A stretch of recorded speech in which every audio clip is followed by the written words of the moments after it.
พี่น้องเป็นครั้งแรกที่ได้เข้ามาหาทางฐานหมอเพิ่นเอาสบายดีฐานหมอสบายดีโดยมาเห็นตัวจริงเสียงจริงพี่น้องเลยเนาะ ฐานหมอยังนี่ หมอหยังก่อน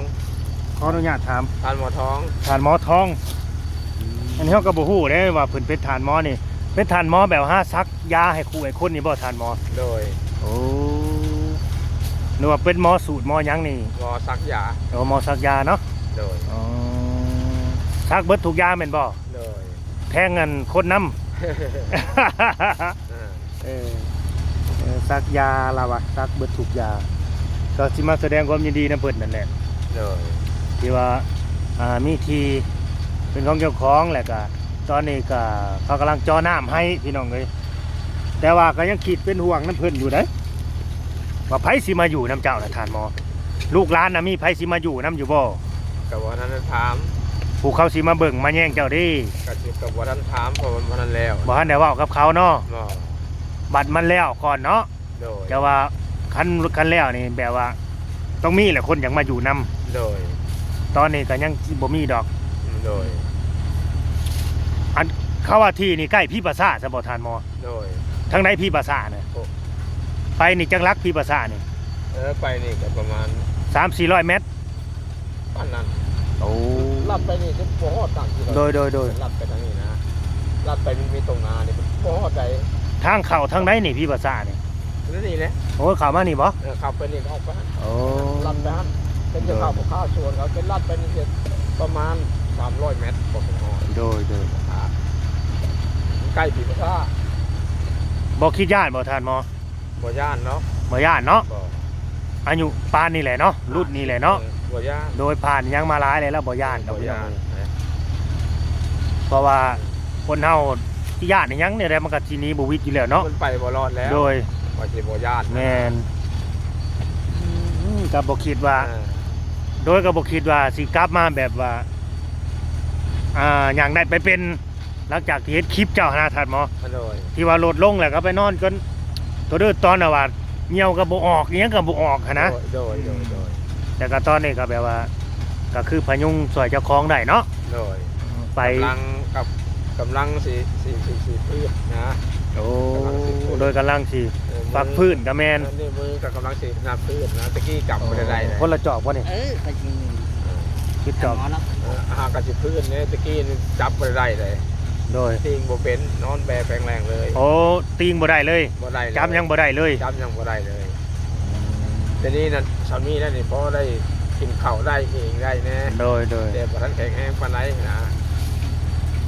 นี่เบิ่งนี่ก็เกเรเลยตะกี้ โดย ก็สิงับสามี โอ้ ก็ยังยิงย่อได้สาวอาศัย3ขาค่ะย่างก็เป๊กไปแล้วย่างมันยันล่มมานี่ล่ะบ่ทันแข็งแรงปานใดนะ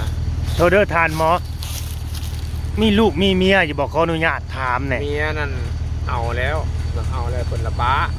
มีลูกนํกันอยู่บ่ บ่ โอ้ แต่กี้อันมีตะกี้น่ะเมีย โดย มีได้ลูกคนนึงล่ะเพิ่นเสีย อ๋อลูกเสียเนาะ เมีย เมียเสีย เสียแล้วเปล่าผู้ใหม่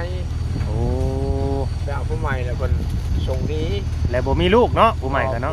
บ่มีลูกกับผู้ใหม่ ก็เลยลำบากแบบเฮาเจ็บเป็นอุ่นๆมา อ่า ในเวลาที่แก่ไปนี่แหละพี่น้องเอ้ยบ่มีลูกมีเต้า บ่มีลูกมีเต้าอยู่เพราะนั้นบัดนี้ลูกเดี๋ยวนี้มีปัจจุบันประมาณ12 ปีแล้วเขาเรียนอยู่อยู่นำแม่เฒ่านี่นะ โดยอยู่น้ำแม่เฒ่า อยู่นำแม่เฒ่า ลูกน่ะอยู่น้ำแม่เฒ่าเนาะ อยู่นำแม่เฒ่าก็เฒ่าแล้วแม่เฒ่าแล้วก็พ่อเฒ่าแล้วก็มีน้องสาวคนนึงอยู่ และบัดนี้ญาติพี่น้องของทานหมอน่ะ แม่น พอเดียวแม่เดียวกันน่ะมีบ่ยังมีอยู่บ่ ยังลงเรืออยู่บ่จักคน ยังเหลือนั่นยังเหลือ3 คน โอ้ เดียวก็แม่เดียวก็ฐานหมออันใด คนหนึ่งคนไปเอาเมียมันตูม โดย บอกไปมาแล้วเพื่อนผู้นี้ก็แบบเผาแล้วนะ โอ้เป็นเอื้อยเจ้าบ่ เป็นอ๋อ เป็นบดเบิด โอ้คนที่เป็นแม่เฒ่าสาวอุนี่เป็นเอื้อยเจ้าเนาะ โดย โอ้เพิ่นคือว่าอยากให้เจ้าไปอยู่น้ำสถานหมอ อยู่นั่นก็อยู่ตะกี้ก็อยู่นั่นแต่เมียส่งแล้วก็อยู่นั่นตะกี้นะ โอ้ บ่อยู่หันก็บ่อยู่บ่เคยบ่อยู่หันจักสิพบบ่อยู่ไส โดยถ้าเฮาเข้าไปห้องใดนี่เพิ่นเว้าได้ว่าท่านหมอมาอยู่นี่ไผสิไปเบิ่งไผสิมาอยู่นํเราอะ โดย ลูกหลานบ่ได้เห็นดีนํได้จะไล่ลูกหลานอีกครั้งหนึงนะแต่ว่าลูกหลานที่ว่าอยู่ในเฮือนนั่นเอื้อยเจ้าน่ะบ่มีไผมาแล้วเพิ่นเว้าได้นี่เนาะบ่าวจอย แม่น เขาเข้าไปห้องใดนี่หั่นน่ะ ท่านหมอสิว่าได้บัด เพิ่นแล้วว่าแม่นอยู่ดอกตอนนี้บัดเวลาทานหมอนั่นแบบว่าเจ็บเป็นมาหั่นเด้ไผสิเบิ่งถ้าบ่แล่นไปหาเพิ่นคือเก่าเพิ่นว่าเพิ่นเว้าในเด้ทานหมอ ก็สิตัดสินใจเองนั่นแหละ โดยมีแต่ทานหมอน่ะเพิ่นเว้าว่าทานหมอน่ะมีแต่ว่าสิไปอย่างเดียวถ้าบ่มีผู้เบิ่งก็สิตายผู้เดียวอีหยังประมาณนี้เพิ่นว่าแน่นี่ ฉะนั้นแล้วใครก็บ่เบิ่งก็จำเป็นแล้วเฮ็ดได้เฮ็ดได้ซะ โดย อันนี้คือเฮาบ่ได้เว้าเอาเองเด้อ โดย สอนเพิ่นเว้ามาแนวนี้ เพิ่นว่ามาเพิ่น โด ว่าย มา โดย เพิ่นว่าให้เฮาน่ะมาเว้ากับ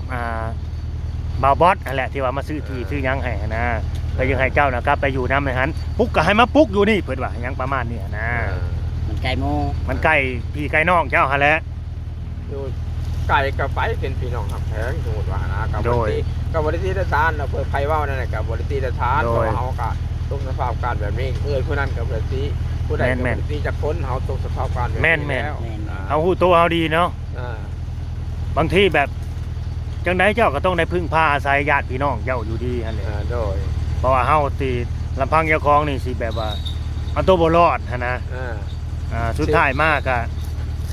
เขาก็ต้องเบิ่งเฮาคือเก่า พี่น้องนั่นแหละไก่ก็จะได้ไป แม่น เว้ามันเป็นอย่างไก่แม่นเว้าได้ก็ได้นะ แม่น มาอยู่นี้เนาะบ่มีมาก็จะจำเป็นแล้วเฮาก็อยู่นี่แล้ว3เบิดอายุนั่นแหละ โดย ตัดสินใจเองนั่นแหละจำเป็นนั่นแหละ ก็อันนี้เฮาก็เว้ามาตามที่เอื้อยเพิ่นเว้าพี่น้องเนาะแล้วก็แบบ คือเราบ่อยากให้น้องเรามาอยู่แบบนี้นะเพราะว่าอีกอย่างมันก็มันไกลแน่แหละมันใกล้ที่ประสาทอีกแล้วว่าบ่มีไผกล้ามาอยู่นำดอกเราอ่ะ แต่เขาก็บ่อยากกล้ามาอยู่นำเจ้าคำว่าใกล้ จำเป็นแล้วมันได้เฮ็ดได้ทำแบบนี้ โดย คือกันกับตายนะไปสิจะตายหลายคนนี่ของบ่ฮอนยามแผลละตาย แม่น อันนี้ก็จำเป็นแล้วเฮ็ดได้ไรมันหลีกบ่ได้ก็จำเป็นนั่นแหละ เป็นอยู่ใกล้ก็สิเป็นอย่างเนาะมันอยู่ไปอยู่มามันก็ชินมันก็บ่ย่าน คือขออนุญาตถามเนาะทานหมอนี่แบบเจ้าบ่ได้มีแบบว่าทรัพย์สินอีหยังแบบลงเรือเป็นของเจ้าเลยบ่ทานหมอ บ่มีหยังเลย บ่มีเนาะ บ่ โอ้นี่แหละเพิ่นกำลังสิมีพี่น้องเอ้ยคือมีแหละอาจจะมีแหละนี่ดินตอนนี้แหละสิเป็นของเราแหละก็น้ำสร้างต่อไปก็สิเป็นเฮือน โดย ก็สิเป็นของเพิ่นนะถ้าเกิดว่าลูกหลานคนใดเนาะที่มาอยู่หรือว่ามาเบิ่งมาแย่งเพิ่นเว้าแบบว่าเว้าพื้นหายเนาะท่านหมอเนาะถ้าเกิดว่าเจ้าบ่อยู่แล้วเจ้าก็ต้องยกให้เขาลูกหลานคนที่มาเบิ่งเจ้าแม่นบ่ โดย มันต้องเป็นแนวนั้นเนาะ โดย มันต้องเป็นแนวนั้นพี่น้องเอ้ย โดย อันนี้ก็ขึ้นอยู่บัดกับท่านหมอประสิทธิ์ตัดสินใจว่าลูกหลานคนใดสิเสียสละแบบว่า มาเบิ่งเพิ่นหั้นนะ โดย เพื่อเอาอยากได้ทรัพย์สินเพิ่นตรงนี้หั้นนะ โดย เนาะมันต้องเป็นแนวนั้น โดย นะ แน่นอนอยู่แล้วเนาะท่านหมอ มันต้องเป็นแบบนั้นพี่น้องเอ้ย เห็นเป็นก็เป็นเฮาเป็นบาด โดย ก็อาศัยตัวนี้แล้วเอาก็ได้เฮ็ดได้ อืมเดี๋ยวต่อไปแบบเพื่อนแล้วแหละมันก็น่าสิ แฟนเนาะ แปลนแหละก็ทางนี่เขาก็น่าสิบ่ได้ปิดได้กั้นเนาะน่าแส่ทางเที่ยวเข้ามาเนาะ อันนี้รักโอนเลยที่เขาเห็นทางไปนี่ โอ้ เขาเห็นตัดเขาบ้านใหญ่ โดย อันนี้เป็นดินเขาเบิดได้นี่ ดินเจ้าเดียวเบิดบ่ทานหมอนี่นะ มันโบราณหลายเจ้าอะไร โอ้แต่ว่าดินมีเจ้าของเบิดแล้ว เจ้าของหมดแล้ว โอ้ วัดแทกอย่างวัดแทกแล้วเบิดของมันนะ ดินมีเจ้าของเบิดแล้วจนคุ้งที่ประสาทกึกเนาะ โดย ดินเจ้าบ่แม่นฮอดรักกูบ่ บ่อดินเขา อ้าวเจ้าหนึงอีกอันน่ะก็ดี เจ้าหนึ่ง อ้าว ดินนี้ดินจากอัน นี่เด้ อันนี้ พอรักนี่ ตัวรักนี่ไปหารักนั้นเลย10 เมตร10 นี่ 12 แก้หัวนี่ โดย เท่านั้นได้สาฮอดใช้ผูก ไม่ได้พดเลย ฮอดหน้า พดเลย บอลรักซักน่ะ โดย โอ้ยพอดีล้มเพื่อนกำลังสร้างพี่น้องเอ้ย พอดีลงเพื่อนกำลังสร้างแล้วกับบันได คือบัตรถ้าบัตรมาเฮ็ดหอเจาะอยู่แค่บัตรเนาะ อืม แบบมันกระทันหลักโพด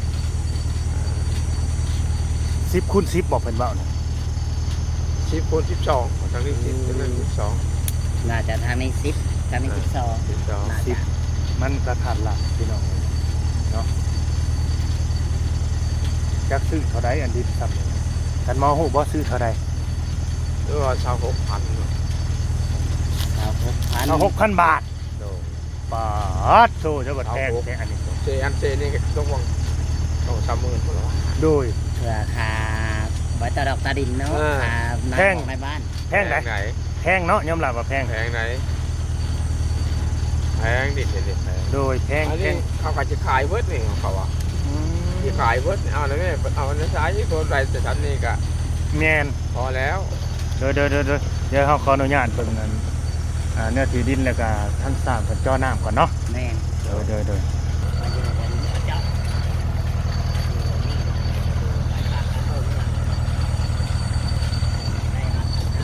ด้านหมอพี่น้องเอ้ยที่แรกคิดว่าเป็นหมอแบบว่า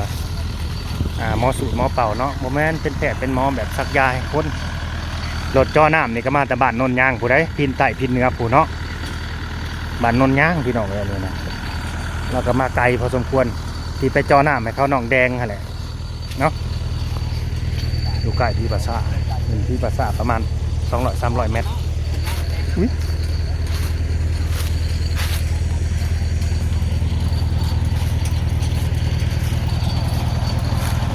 เจองานหิน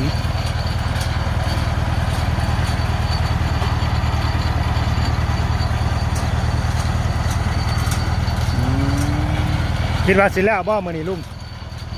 บ่ลุงแล้วบ่มื้อนี้แล้วเนาะ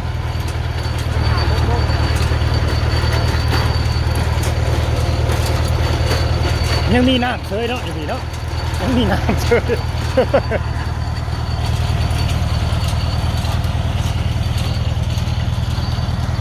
ยังมีน้ำเซยพี่น้องเอ้ยหมักยินดานโอ้ยสร้างจอนี่กับพระเจ้าเกลือจักไข่ข้าวเลยแหละนี่มันฮ้อนเนาะโอเคพี่น้องเอ้ยเนาะเฮาก็สิได้จบคลิปไว้สำหรับนี้เด้อเพราะว่าที่เฮาเว้าไปก็คือทั้งเอื้อยเพิ่นเว้ามาเลยเนาะเฮาก็เลยเว้าตามเพิ่นเว้าเนาะแต่บางคนก็ผู้ที่ว่าติดตามแต่ต้นๆคณะสิฮู้เนาะว่าญาติพี่น้องเพิ่นเป็นแนวใดหั่นนะเนาะเฮาก็หลังจากที่ฟังกันบ่าวโอลิเป็นเว้าก็พอเข้าใจคร่าวๆอีกดอกเนาะว่าเข้าไหลแล้วนี้อย่างสั้นอย่างซี่หั่นแหละเนาะโอเคเด้อเนาะฝากกันหน่อยก็ติดตามพี่น้องไว้เนาะดีๆเนี่ยครับเหมือนกันเด้อเอาสบายดี